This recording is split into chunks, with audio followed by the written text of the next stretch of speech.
د مینا ټي وي چینل درنو کتونکو سلام، ستړي مشه، وخت مو بخیر. د دې ساعت خبري ټولګي ته ښه راغلاست. زه مینا افغان یم. ډیلی بیسټ وایي القاعده د طالبانو په غوښتنې د ایمن الظواهري مړینه جعلي اعلانوي. کابل کې د القاعدې شبکې د مشر له وژل کېدو څو میاشتې وروسته ډیلی بیسټ راپور ورکړی چې ټاکل شوې القاعدې د دغې شبکې د مشر وژل کېدل جعلي اعلان کړي دي. ډیلی بیسټ د سرچینو له قوله شنبه د مرغومې پر 18 راپور ورکړی چې ټاکلې القاعده د دغې شبکې د مشر د مړینې لامل ناروغي اعلان کړې ده. د خپرو شوو معلوماتو له مخې طالبانو له القاعدې غوښتي چې د دغې شبکې د مشر مړینه رد یا تایید نه کړي.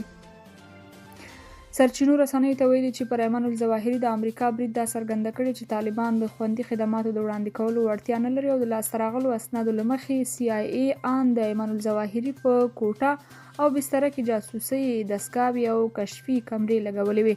سرچینو ډیلی بیسټ ته ویلي الظواهري او اسامه د شهادت هیله لرله او دواړه خپلو هیلو ته ورسېدل، خو القاعده یې پټوي ترڅو کابل کې د دغې شبکې د مشر د حضور له ناوړه پایلو طالبان وژغوري. ملګري ملتونه وایي د ښځو پر زده کړو او کار د بندیز له امله افغانستان د بحران یو نوي پړاو ته داخليږي. په افغانستان کې د ملګرو ملتونو د سیاسي استازولۍ مرستیال مارکس پوتزل یو ځل بیا په افغانستان کې د نجونو پر مخ د تعلیمي ادارو د پرانیستلو غوښتنه کړې ده. د یونما د معلوماتو په اساس ښاغلي پوتزل نن شنبه د جنوري 9 د مرغومې 18 د طالبانو حکومت د لوړو زده کړو له وزیر نظام محمد ندیم سره لیدنه کې ویلي چې د نجونو پر زده کړو او ښځو پر کار د بندیز پریکړه به ټول افغانان زیانمن کړي.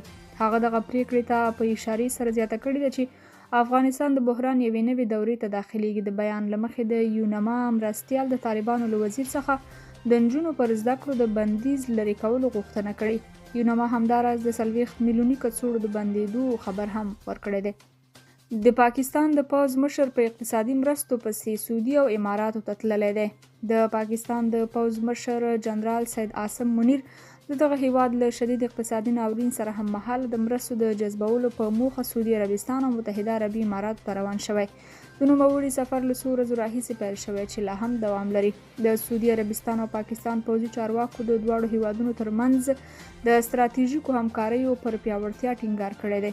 د سعودي رسنیو د راپورونو له مخې د پاکستان د پوځ لوی درستیز جنرال عاصم منیر سعودي عربستان ته سفر کړی او د دې هیواد دفاع وزیر خالد بن سلیمان سره یې لیدلی دي.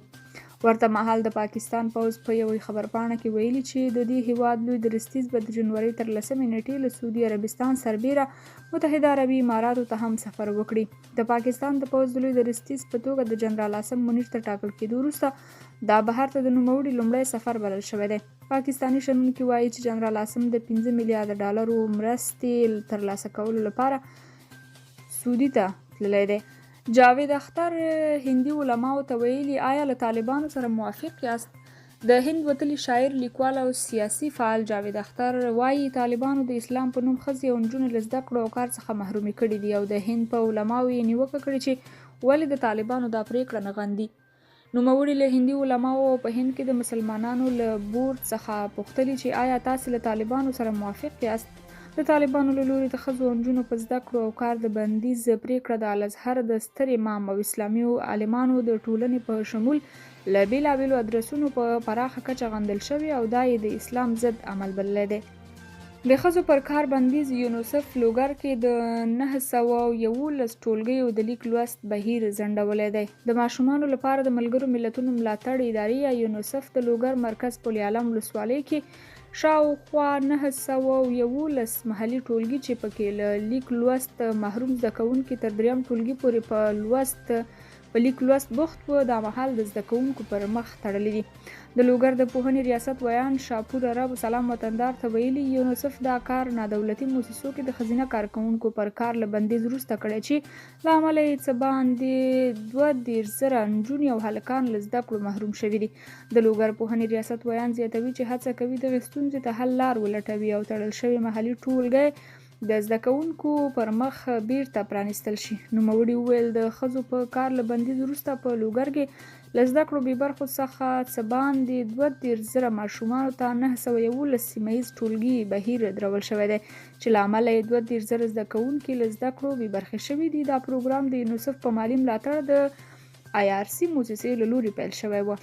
ایران او پاکستان افغانستان کې د ټولګډون حکومت جوړېدو غوښتنه کړې ده. ایران او پاکستان یو وار بیا په افغانستان کې د پراخ بنسټه حکومت د جوړېدو غوښتنه کړې ده. د دواړو هیوادونو د بهرنیو چارو وزیرانو په ټلیفوني خبرو کې په افغانستان کې د پراخ بنسټه حکومت پر جوړېدو ټینګار کړی دی. د ایران له بهرنیو چارو وزارت څخه په خپرې شوې خبرپاڼه کې راغلي چې بلاول بوټو او امیر عبدالحیان دغه راز په افغانستان کې د نجونو پر مخ د ښوونځیو او پوهنتونونو بندېدل هم د اندېښنې وړ بللي او ټینګار یې کړی چې اسلامي امارت باید نجونو ته د زده کړو حقونه ورکړي.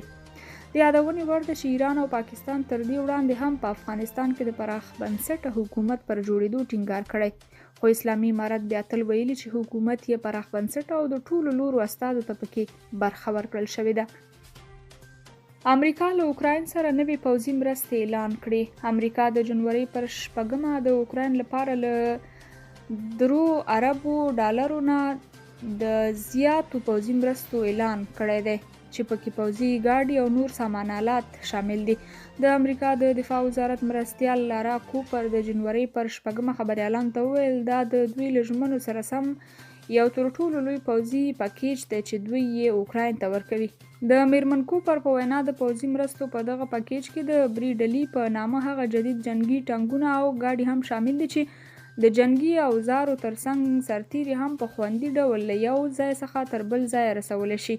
د نوموړي په وینا دا به په سختو موسمي حالاتو او خاص کر د اوکراین په مشرقي او جنوبي سیمو کې د اوکرایني پوځ وړتیا نور هم زیاته کړي. له اوکراین سره د امریکایي پوځي مرستو په پاکیج کې د هوایي دفاعي نظام په شمول ځینې نور جدیدې وسیلې، ټینکونه او نور ګاډي هم شامل دي.